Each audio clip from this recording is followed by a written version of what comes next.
Join us online for a unique virtual conference experience, Life Cycle Planning, What Goes Around Comes Around, taking place on September 19th, 2023. Unlike other events that primarily cater to a select few, this conference is designed to provide strategies that are applicable to a broader audience.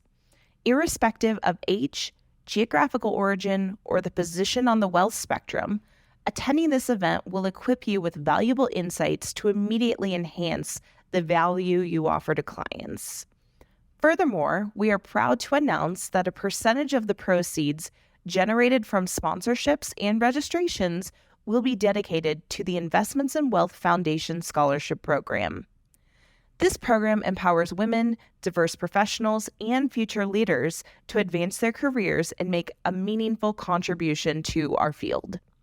Don't miss out on this opportunity. Register today at iwicentral.org/LCP to secure your spot.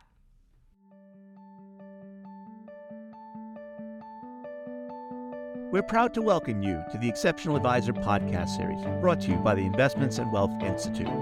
This series aims to help you to better serve your clients, differentiate yourself from the competition, and enhance your ability to communicate those differences.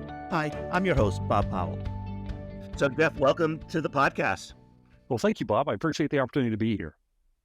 It's a pleasure. So before we get going, for the benefit of our listeners who may not be familiar with you and your work, do you mind giving us a brief overview? Absolutely. So I started in the financial business in 1987, worked in various roles throughout the industry. And in 2011, I joined Andy Friedman at the Washington Update, providing a nonpartisan look at what's happening in Washington, D.C., specifically to the financial industry.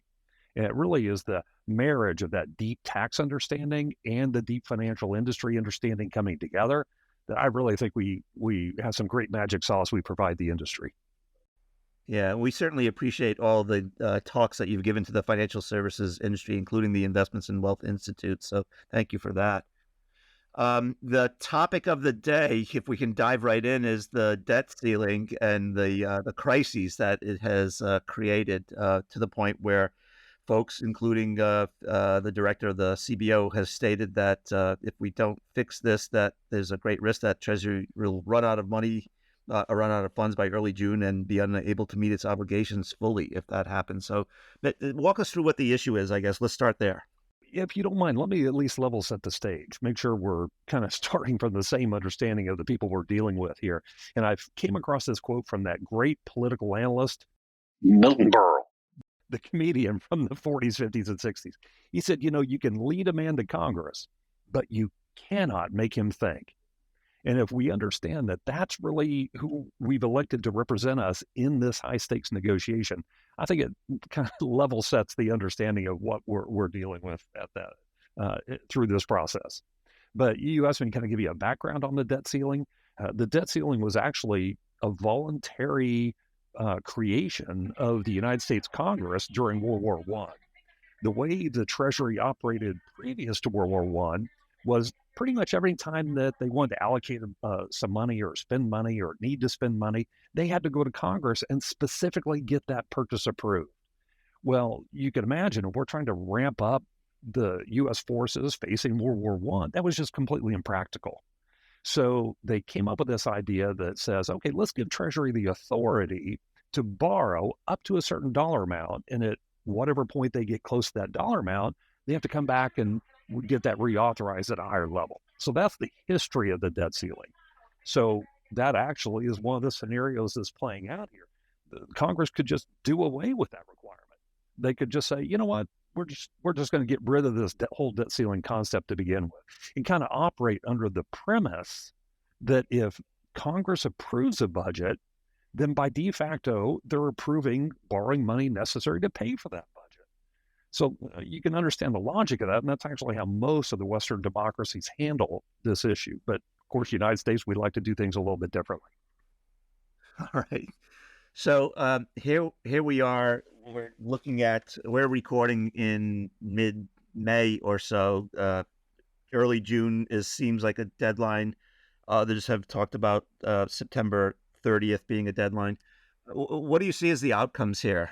as we go through these negotiations or lack thereof? Well, let's back up if you don't mind, Bob, and let's make sure we're all talking about the same dates, because the dates in this situation are very subjective.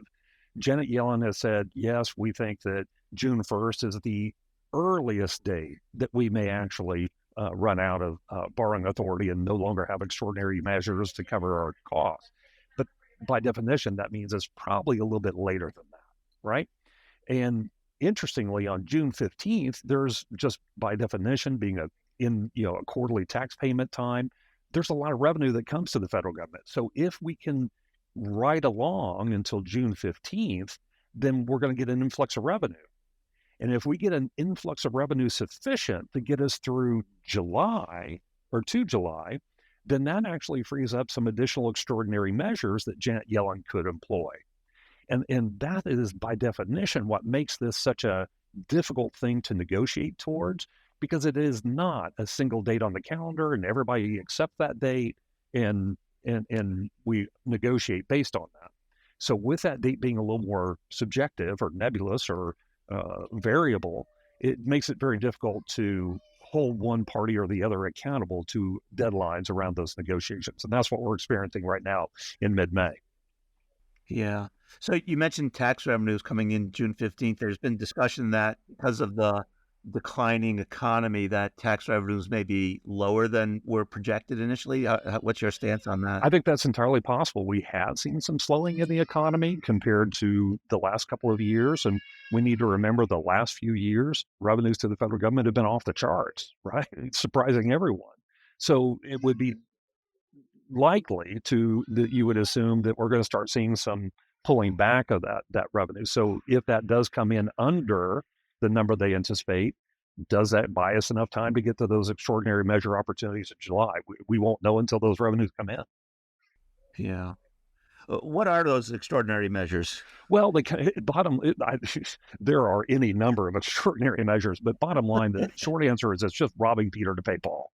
They're saying, okay, we're just going to defer this payment into the future, and it's a budgeting gimmick. It's not real money in that sense. So we could spend 2 months going through what extraordinary measures are and how they come up with that. It's just budgeting gimmicks. All right. So as we think about the current state of negotiations, there's this sense that Republicans insist that there won't be any agreement on the debt ceiling unless there's an agreement to significantly cut spending. Any thoughts about? And the president, meanwhile, is demanding a clean vote, right, to increase the debt ceiling. So without preconditions. Yes.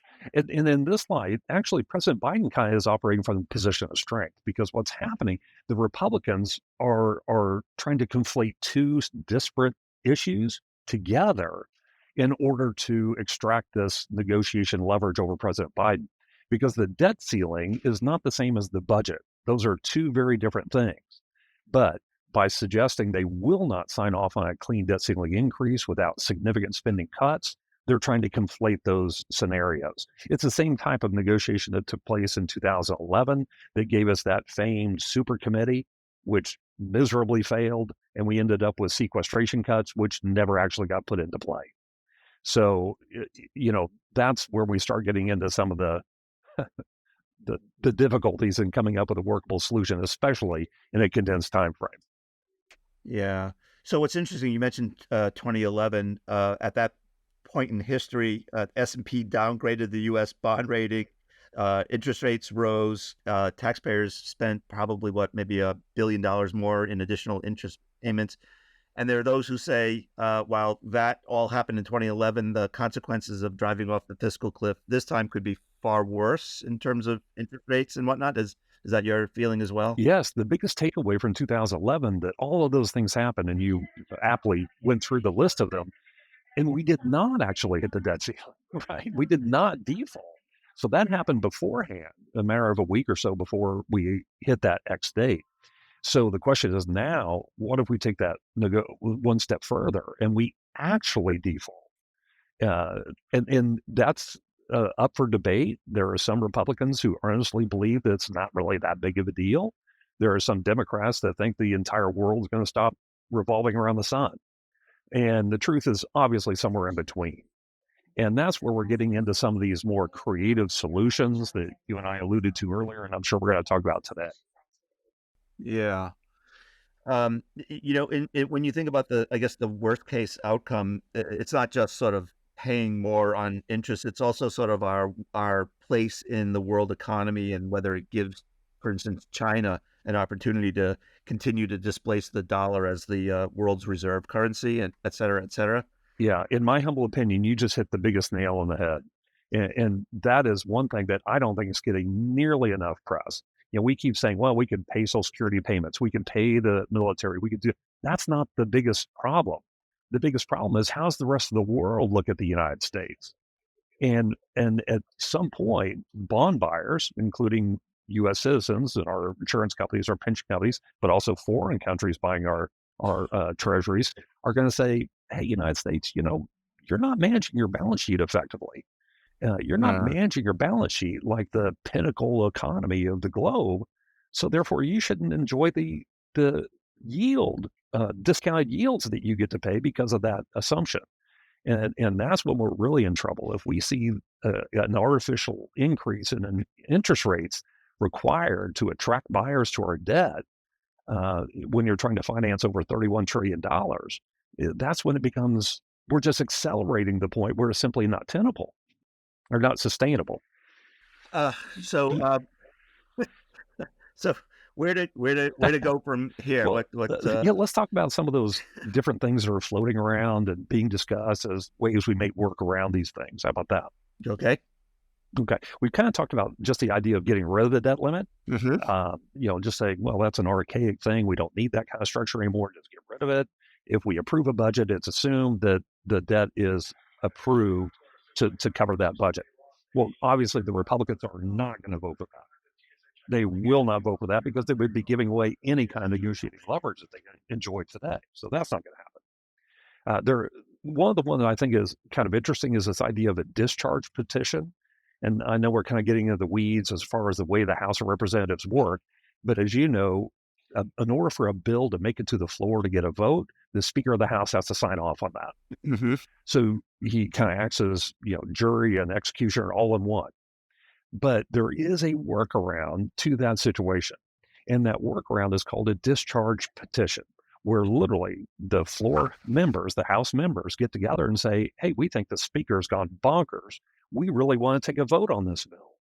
And the process for that is rather interesting. You have to get the majority of House members to sign off that says, yes, we want to vote on this particular bill. In this case, the bill they want to vote on is just a clean debt ceiling increase. Mm-hmm. Now, we understand that Democrats do not have a majority within the House of Representatives. But let's give them credit. Let's say every single Democrat signs on to that discharge petition. Well, they still have to find at least 4 Republicans. And right now, the Republicans seem to be holding ranks, and I don't see any impetus at this point for any Republicans to break rank and actually sign the petition. But even if they did, it's an extremely lengthy process. There are requirements of how many legislative days and so forth, getting us well past Janet Yellen's earliest date of June 1st. Yeah. So I just don't see that as a viable scenario either. And then the one that I do think there is at least some merit to, although I think it's unlikely, would be the use of the 14th Amendment, specifically Section 4 of the 14th Amendment.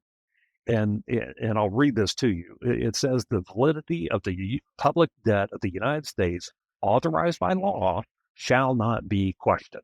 Right. Now that puts President Biden, and this is the Democrats' argument, this puts President Biden in a very odd situation where he literally would have to break one law to comply with another law. So which law do you want to break? Which one do you want to comply with? Yes. And the two issues here is the 14th Amendment saying that we shall not question the validity of our debt, along with the separations of power issue, where it's very clear in our Constitution that the president does not control the purse strings, it's the legislature. So those two things are in conflict in this unique situation we're in right now. So what some Democrats are suggesting, and even some professional analysts like myself are thinking, that if we actually hit that default date, it would force President Biden's hand, and he would be forced to operate under the 14th Amendment.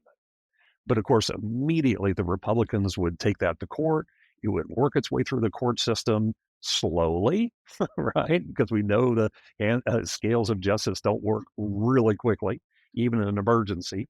But obviously, it would be a Supreme Court decision. And the Supreme Court would then have to weigh in on this issue where we have this conflict between what the president's role is and what his authority is. And it would be a fascinating piece of law. I just don't think it's good for our economy to try it. No, this game of chicken seems bad enough at the Exactly. negotiating table. Can't even imagine what that would be like.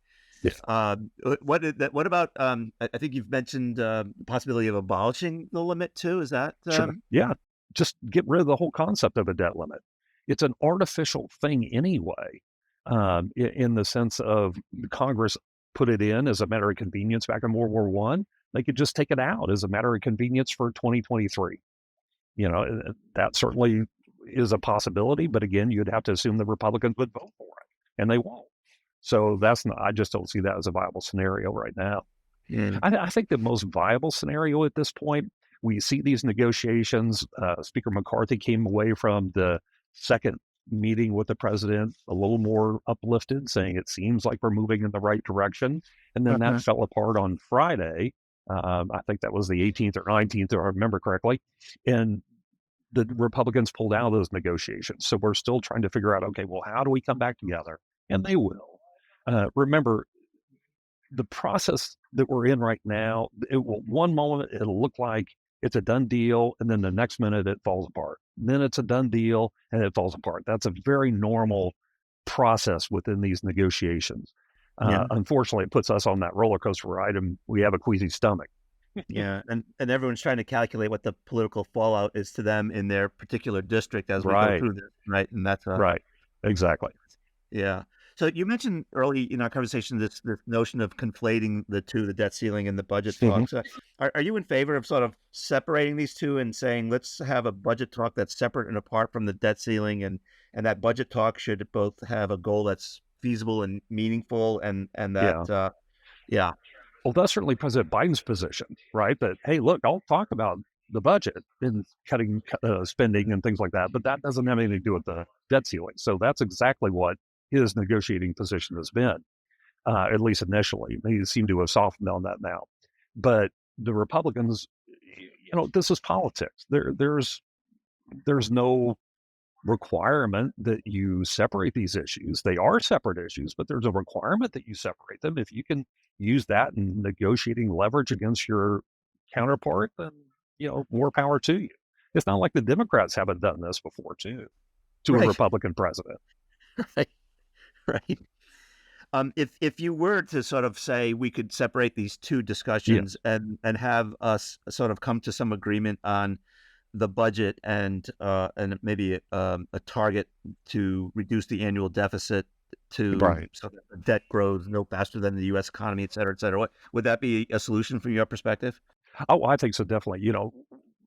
We clearly have been banging on this fiscal responsibility drum for well over a decade at the Washington Update, and it's just fallen on deaf ears. It kind of rose a little bit with the Tea Party, but then we got a Republican president that went right out the window.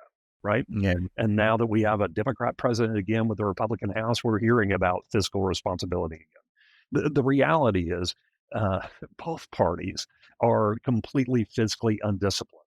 Yeah. And the system does not incent fiscal discipline. Because to your point, every House member, every senator is trying to look at, well, how is this going to play in my district or my state? And they try to parlay that and add an earmark that benefits them to build a park or a bridge. It's not a good way to do budgeting. My personal belief, if that's what you're asking for, is that we should go to zero-based budgeting, just like you have to do in any corporate environment. You don't start next year's budget based on what you spent this year plus a guaranteed growth rate, and then how are we going to spend it? That's how the government does it. But in corporate America, it's like, okay, your department spent $5 million last year. You need to justify from $1 why you need $5.5 million this year. And if you can't justify 5.5, you may only end up with 4.8. That's zero-based budgeting. And that, to me, is the type of discipline that we need to have at the federal government.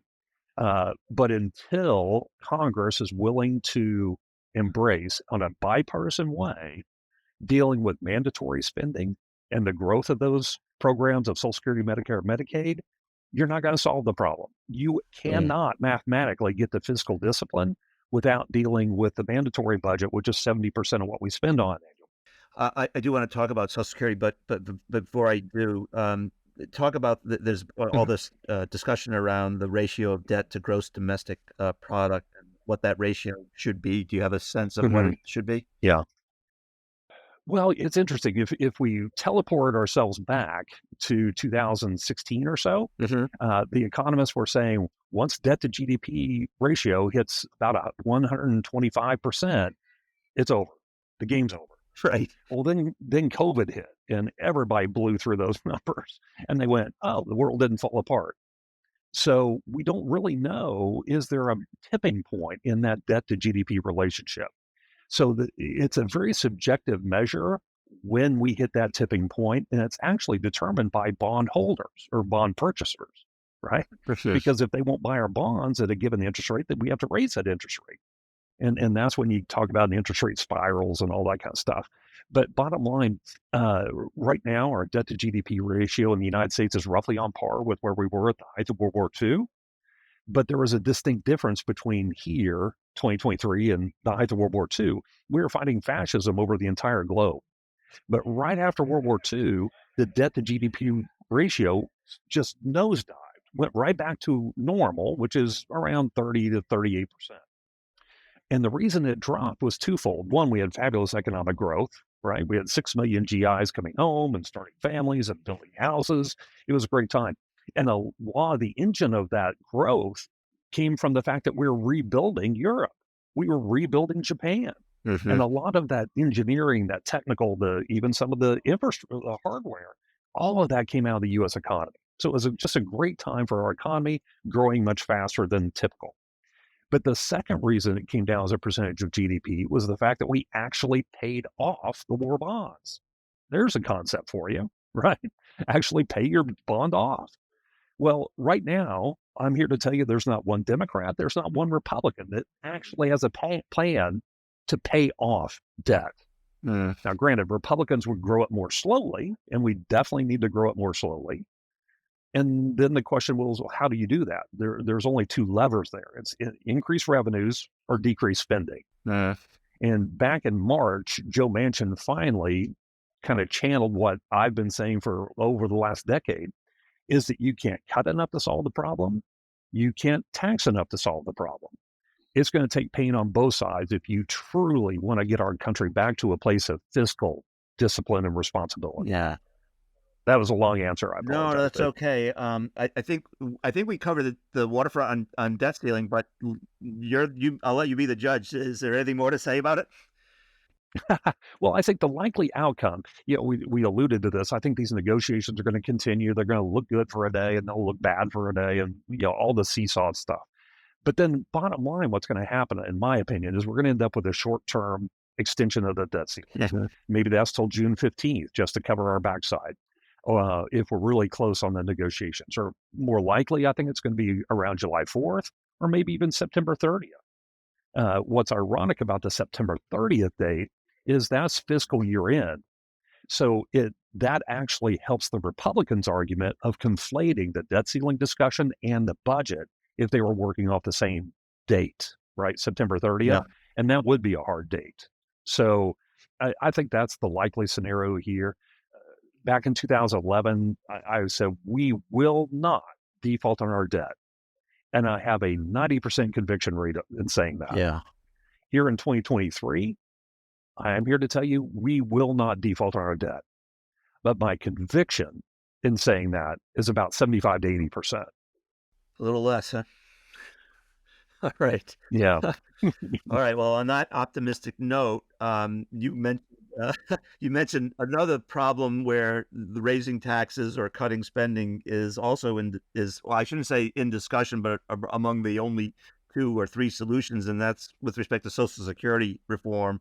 By 2033, the trust fund will be taking in far less than it sends out, and no one is proposing anything of consequence to either raise taxes, lower benefits, or a combination thereof. No, you know, and I think that's because we're Americans. As Americans, we like a simple, easy, silver bullet answer. We got that done, move on, right? Hmm. The problem is Social Security is not that easy. And but at the same time, it's a math formula. So just like any math formula, if you want to get Social Security back on a sustainable basis, all you have to do is tweak all the variables at the same time.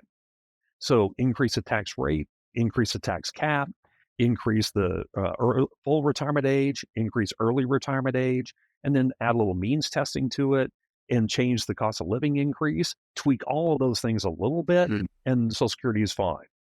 But it's a matter of finding the political will to do that. So the question then would be, when do we think we're going to get that political will to actually address specifically Social Security? If one party or the other sweep in 2024, so starting in 2025, we have all Republicans, White House, Senate, and House, we're all Democrat, then I think they'll try to make a move on Social Security reform. Everyone agrees that sooner we do it, the better. But they lack the structure to do it in a bipartisan way. Yeah. So lacking the idea that we're going to have single party control after the 2024 election, I think it'll be up to the 2028.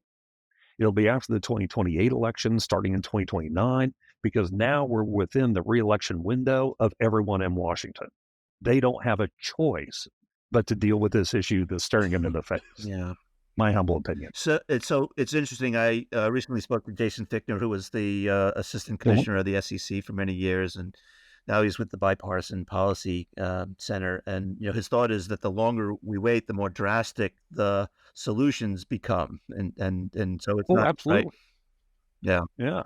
We're driving a big cruise ship across the ocean, and we need to move the place where we're trying to land the boat.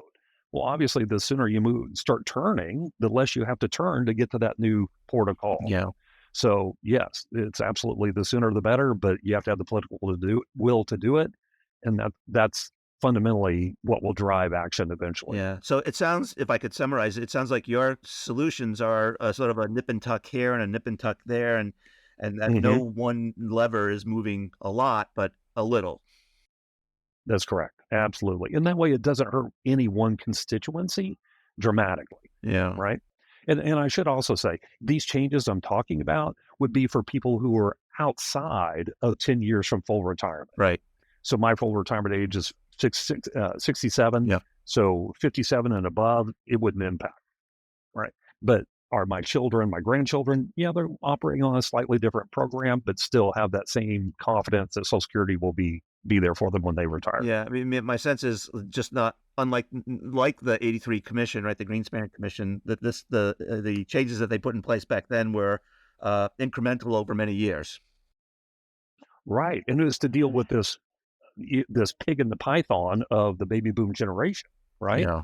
But what they could not have understood back in the 80s is the experience and the growth we've had in longevity. They had no concept that longevity would extend the way it has in the last 30 years. Yeah. And that's what really made threw their math off, unfortunately. But they were doing the right thing. They just, their math was using a little bit of flawed data. Yeah. There's some folks who criticize the trustees for using the 75-year horizon. What's your thought on that, whether it's the right horizon or whether it should be shorter? I certainly think there's a viable debate to be had whether 50 years or 75 would be the right horizon. Realistically, a 65-year-old couple today, they have a 50-50 chance that one of them's going to live to 93. Mm-hmm. So that means that's 30 years, right? And what that means is only one of them will be gone then. So let's say another 2 years. So 30 years in retirement right there. Yep. So when you're thinking about a system that has to be there and it's a zero fail option, I don't think 75 is an inappropriate number to be looking at that horizon if you're willing to make those little tweaks in your navigation as we go so that we don't have to make big radical turns at the last minute, which is what we're setting ourselves up for right now. Yeah. And I think about Social Security, obviously it's progressive. So the folks that are in the lowest income quintile are getting 85% of their pre-retirement income from Social Security, while those in the highest income quintile might get 15%. So it certainly, dramatically different experience depending on which income quintile you're in, right? It is, yeah, absolutely. But that's what, remember Social Security when it came out it was not meant to be, hey, have a golden retirement. It was meant, oh my God, you lived too long, get out of the workforce so a young person can come in and take your job and feed their family, Right. right? Yeah. And so now it's gotten perverted, and I would kind of blame President Johnson for the perversion Mm, of that.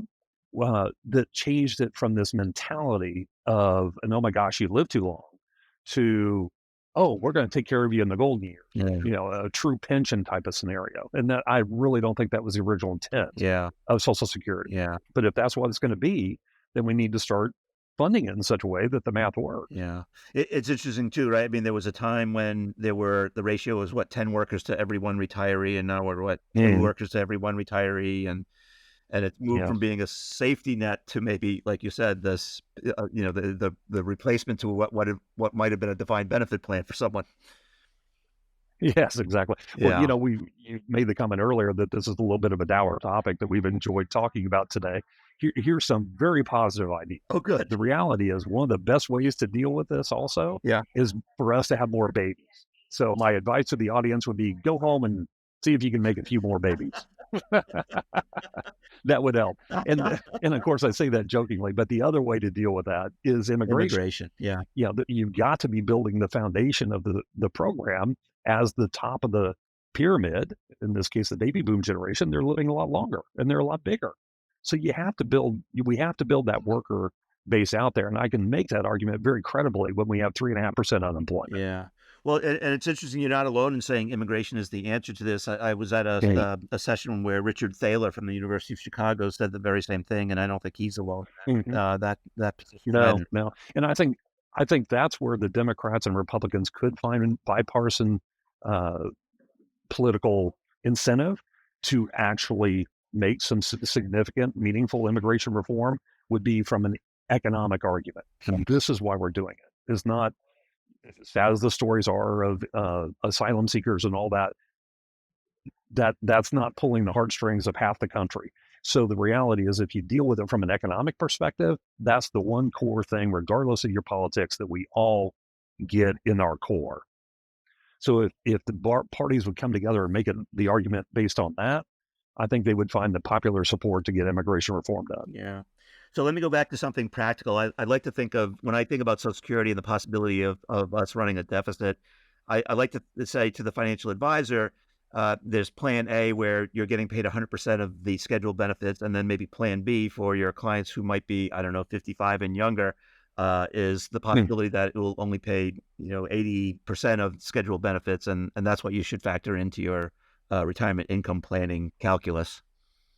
Yes, what I've always done in my financial planning, I turned 57 this year. Uh-huh. I've never used Social Security in my financial planning until this year. Now that I'm 10 years from full retirement, I'm actually factoring in Social Security income into my Monte Carlo analysis and so forth. Now, that may be overly conservative, but that's the way I like to do my financial planning. Right. And you're scheduling it at 100% of scheduled benefits versus, say, 8%. I am, now that I'm 10 years from full retirement. Okay. Yes. Yeah. Mhm. If you were more than 10 years away, you would not even calculate it into the calculation. I think for your highest income clients, I would factor in 75, 80%. Yeah. I think that's probably a wise thing to do from a financial planner Right. perspective. All right, let's turn our attention to something else that is sort of expiring. That has a deadline. Many of the provisions in the Tax Cuts and Jobs Act will expire Right. at the end of 2025. What do about that? You know, it's within our financial planning window. So if we're not talking to clients about, hey, look, this is what the law says. I'm not saying that's what's going to happen, but this is what the law says. We need to start looking for opportunities today, and then also protection measures post 2025 if we know something's going to change. So right now in my presentation, as I'm doing client events and advisor events around the country, I'm taking down through the detail of what the Tax Cuts and Jobs Act actually did and what does it mean if that goes away. So it'd be a return of the 39.6% highest marginal bracket, that doubling of the standard deduction that allows the mass majority of Americans to no longer have to itemize. That goes away. So we'll have that challenge as well. The estate tax exemption would drop from that very generous, roughly 13 million we enjoy today, back down to around 6 million. AMT comes back for you and I as individual taxpayers. And that 199A 20% deduction for pass-through business owners, that disappears. But we do gain back the uncapped state and local tax cap. So to the extent that we're talking to advisors in high tax states like California, Massachusetts, Connecticut, and the like, obviously that's a net positive for them on that end. Yeah. But I also like to point out that capital gains rates did not change with Tax Cuts and Jobs Act. So there's no impact there. So no change. Right. Okay. So if that's the case, that we have this in writing, this is what the law is going to do at the end of 2025, we need to say, well, where there are opportunities we can take advantage of the existing code for these 3 tax years. And the most obvious one is to advise clients who can construct their income in such a way, may they're retired or a business owner, to maximize the current 24% bracket. Because if the Tax Cuts and Jobs Act goes away, it goes away in favor of the 28 and 33% bracket, with the lion's share of that incremental dollars of earnings going to the 33% bracket. So it's a huge increase in taxes on those incremental dollars of earnings. So right now, the 24% bracket goes to roughly $350,000 for joint filers. But the other takeaway is that if the Tax Cuts and Jobs Act goes away, I also want to know who's it going to most negatively impact. And it's very obvious when you sit down and go through the various scenarios, is families earning between $200,000 and $400,000 a year, they're going to have on average about 17% tax increase. And that's a sizable increase. And I would venture to guess it's the lion's share of the advisors listening to this podcast. That's the lion's share of their clients. All right. So we have to be prepared for it. So what do I think is going to happen? If Republicans sweep in 2024, then okay, I think it's likely they'll just extend the Tax Cuts and Jobs Act with some tweaks. If the Democrats sweep, they've already told us they want to go back to the Build Back Better tax increases they were talking about last year. Biden's already committed to that. So I think the most likely scenario, though, is that neither party sweeps. So it does mean that in 2025, the House will have to pass a complete tax reform bill. The Senate will have to sign off on that same bill, and the president will have to be willing to sign it. And that sounds like a little bit of a tall order at this point, right? Politically. And so that's why I'm saying we need to be working with clients and thinking through this, because the impact of inaction in 2025 is that the tax law just reverts back to the pre-2017 level. Yeah. And that's a significant change. And so we have to, and quite honestly, Democrats wouldn't be that upset if it did happen. It'd be higher tax revenues, right, on quote unquote wealthier people. And it's Republicans' fault, not theirs. Right. They wrote the law. Right. So they're not really, Democrats aren't really, they aren't negotiating from the same level of concern to get something done. Let me put it that way. So as you think about tactics, Roth conversions? Roth conversion, I'm huge on asset location strategies to diversify one's tax exposure in retirement. And I kind of use this, especially when I talk to clients. I'd say having tax diversification along with asset diversification, asset allocation, asset location, those two things working in concert gives those clients in retirement the ability to manipulate the tax code for their lifestyle, rather than their lifestyle being dictated to them by the tax code. And I think when I talk to clients about that, they intuitively get that. And that's probably one of the biggest takeaways in follow-up meetings between advisors and clients who attend my event. Yeah. So the other standard advice is accelerating income and maybe delaying deductions, whatever that might be, charitable deductions. Pushing off some of those ordinary losses so you can claim them later. It might be annuities for tax timing or tax deferral, or life insurance for possible tax-free income, along with Roth conversion. So and sometimes, I'm maxing out my 401k. Maybe the next best strategy would be to just take that taxable income and build up your taxable savings. Kind of another way I talk about it is say, when I retire, I want 3 equal buckets of money. I want a bucket of taxable, a bucket of tax-free, and a bucket of tax deferral. And again, that way I get to manipulate how I expose myself to the tax code. I want to talk about the election and upcoming election, but first, just a comment, if you could, on the Secure Act 2.0 and what's good about it, what's not, what would you do change, what would you improve? Yeah, it's an evolving process. I give Congress a lot of credit. I think Secure Act 2.0 did some good things from an individual advisor perspective, not the plan advisor, but an individual advisor. Yeah, there were some threats in there a little bit by building out some of the lifetime income capabilities and things like that in 401ks. That kind of limits some of the rationale as to why one might roll to an IRA. But bottom line, good advice will always be rewarded. Mm. And I think the opportunities outweigh the negatives inside the plan. I'm actually and very excited about this whole idea of unused 529 money going to Roth. Yeah. It's if you are able, and we know we'd have to crawl it in, but if you were able to give your 22-year-old child $35,000 in a Roth contribution at 6% rate of return, you're talking well over $600,000 of completely tax-free income when they retire. It's a heck of a nice thing. Yeah. So some people are saying, oh, it's not that big a deal or whatever. I kind of disagree. If nothing else, it's value added to the client. Yeah. But then another one I'm really excited about is the idea of being able to take penalty-free withdrawals out of plans to pay for long-term care expenses or long-term care insurance, pardon me. Yeah. I don't know that we have the products in place to really take advantage of that yet, but given the opportunity, I think the industry will certainly create product that fits into that. But if Americans and advisors will need their help, or clients will need the advisor's help, but if they take advantage of it, I think that $2,500 a year limit could go much larger very quickly. Yeah. Because we know $2,500 isn't going to buy you enough long-term care coverage. No. It's not in this day and age. Yeah. No, definitely not. All right. So we are, it's election season. Both. When isn't election season? I know. All right. What's your take? Goodness sakes, I really wish we didn't have to talk about this in May of 2023, but I guess we don't have a choice. If you're a betting person, you're going to say at this point it's Biden and Trump. They're leading in the polls. Biden's not really got a serious challenger yet. Trump's inherited a few more challengers, that midweek of May. But bottom line is he's still beating everyone in the polls. Yeah. And so as long as that's true, then the smart money would say that's going to be the ticket. Now, something in my gut, so that's my head, something in my gut says that's not going to be our choice in 2024. I just don't think it is.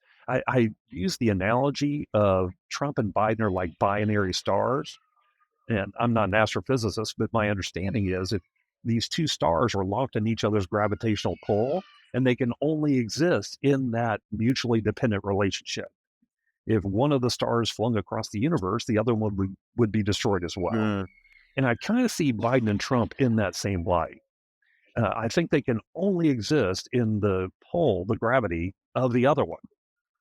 Now, I may be completely wrong, but my point is if something were to happen and Biden pulled out, or something were to happen and, the weight of all these indictments actually does take down Trump, if that happened, I guarantee the Democrats would field a whole source of potential candidates to take on Biden because of the obvious issue.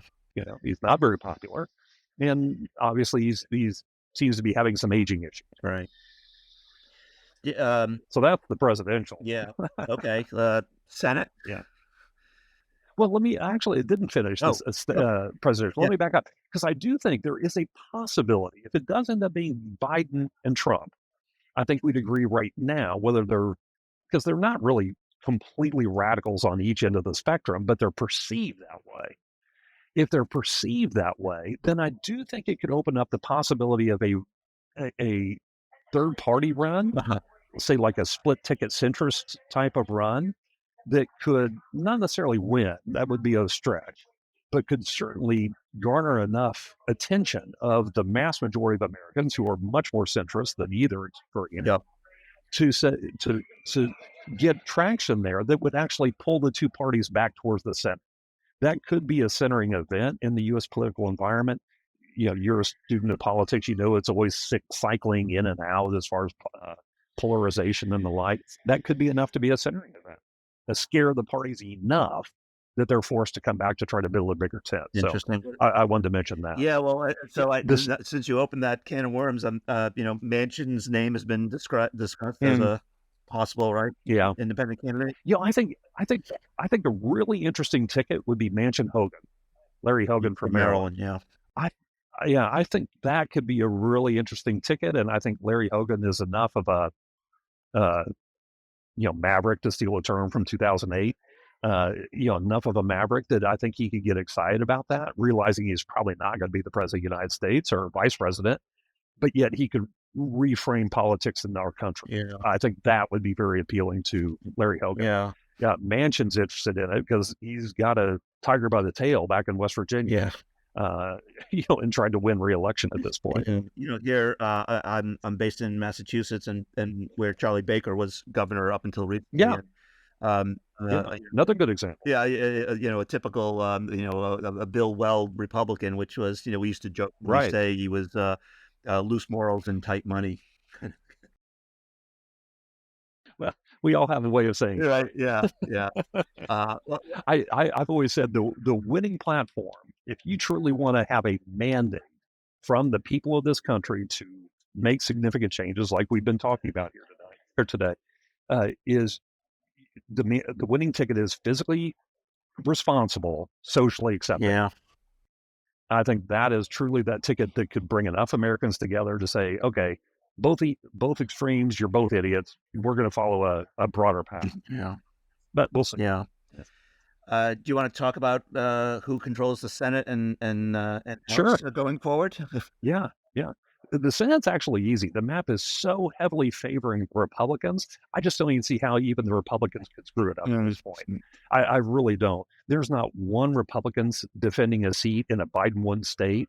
Well, there's 3 Democrats sitting in Trump-won states and 5 Democrats in Biden-narrowly won states. So you could just see, all they have to do is lose one or gain one net seat if they win the White House, and 2, if they don't, it's just not that high of a threshold for majority. Yeah. So I'm pretty confident the Republicans will take away, barring any unforeseen thing between now and then. But I'm pretty confident Republicans should have every expectation of taking back the majority in the Senate. The House, as well as I do, it's always a wild card. Historically speaking, it's been since 1952 that the House of Representatives has flipped party control during a presidential election year. Sure. So if you like baseball stats or something like that, you can kind of hang your hat on that. But the reality is there are 18 Republicans sitting in Biden-won districts and only 5 Democrats sitting in Trump-won districts. So that math doesn't look very good for the Republicans. Because remember, the Democrats only need to pick up 4. But on top of that, we know 2 states are going to have new maps in 2024 that actually favor the Democrats.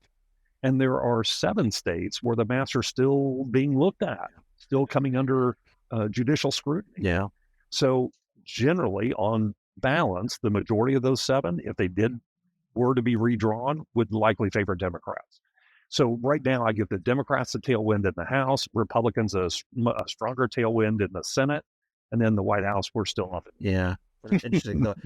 What's your you talked about remapping. I'm curious for your thoughts about if there's a way to make to sort of eliminate gerrymandering and make these maps more fair instead of looking like alphabet letters. Yes, there is absolutely a way to do it. We know the parties in legislatures are using big data specifically to draw these crazy districts down to the block level, right? And if we're using big data specifically to gerrymander, then we should be able to use big data specifically not to gerrymander. And so I think if you did that, put maybe a rule in place, or at least a principle in place, that no district should be any more than 53-47 or 47 or 50 the other way. I think that would go a long way. And I'm a huge fan of ranked choice voting. I know it's a hard transition. We've seen New York City, for example, go through some growing pains in doing that. But where it works well, when voters understand it, it's much more reflective of the majority vote, in my opinion. Well, it's certainly being used in many places, or a growing number of places, right? I should say, maybe not many. Right. Absolutely. Yeah, I know I'm going to get yelled at for going beyond our time limit, but I can't not ask you about China. Oh my goodness, China. Yeah. You know, I think we have to broaden that statement out and start with that. And because there definitely is a trend towards a bifurcation between these authoritarian type of governments, meaning Russia, China, North Korea, Iran, versus the Western democracies. And these autocracies truly believe that they are the way of the future. They believe they're the way of the future because their systems can operate so much more quickly. They can react to different changing economies, economic situations. You react very quickly to technological changes, where democracies, by definition, are slower, right? And so that's what they're hanging their hat on, suggesting that they are the ultimate future of global power. Uh, Now, as it relates specifically to China, we know over the last couple of years, there's been this discussion of delinking from China, moving away from the how do we co-develop our economies in such a way that we respect each other's governments, but at the same time, we're trying to work for each other's gain. That kind of fell out of favor. We're in this delinking environment right now, where how do we, move away from China, moving production into Vietnam and other parts of the world to support the consumer economy that we enjoy here in the United States. Um, and it was starting to get kind of ugly, as we know.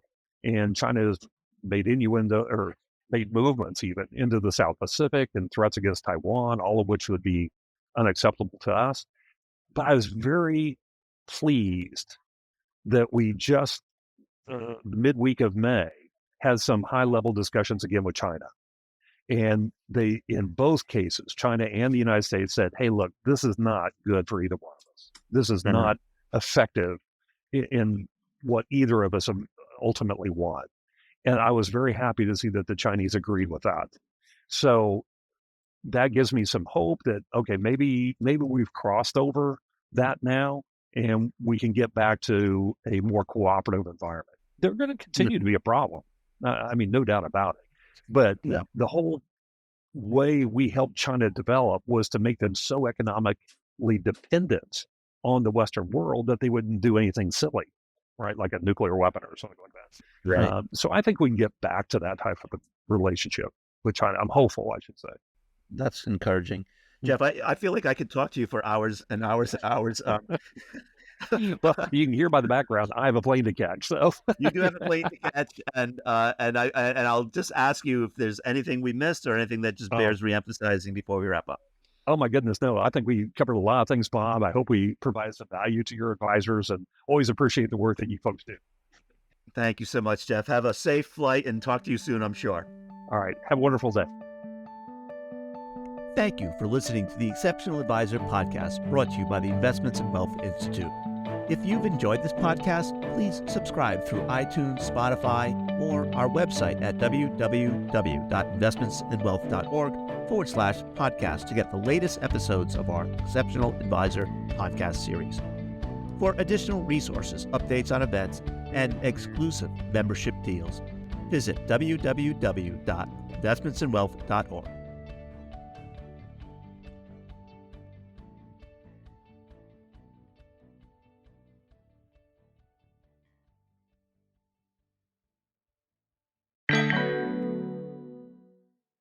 Join us online for a unique virtual conference experience, Life Cycle Planning, What Goes Around Comes Around, taking place on September 19th, 2023.